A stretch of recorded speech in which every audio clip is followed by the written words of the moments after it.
And it can go from fingers like this, you're working like this and fine tuning, and then there's stuff that you're like mauling and getting the big sledgehammers, and we've done some stuff. The whole shop is inside this hopper that we made. I love the things that we do and put out the door, and when you get to see it in a line, when the tool guys do what they do, they make our parts work and we make their parts work, and one great big team to see an amazing product. When you see robots going crazy on one of the tables that I built, it's just amazing to see going out the door and working what it's supposed to do.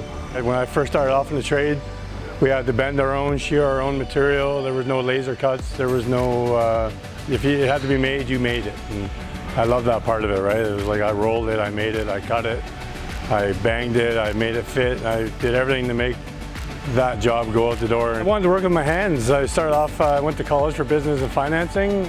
I just wanted to get my hands dirty, and then I decided to take a welding course to see how that went, and then here I am. But definitely you got to be a patient guy, because it's not something you just slam together and weld it up. It's not like that. It's like you got to wrap your head around with everything you do. You get your, like I said, you get your blueprint, you get your skid of steel.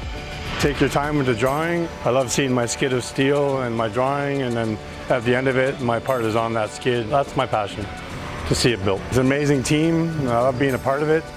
The management team here is amazing. They're always looking for the talent, and this company's got lots of talent in every division. Been in the industry 25 years, and the work at Eclipse is probably the best job I've ever had.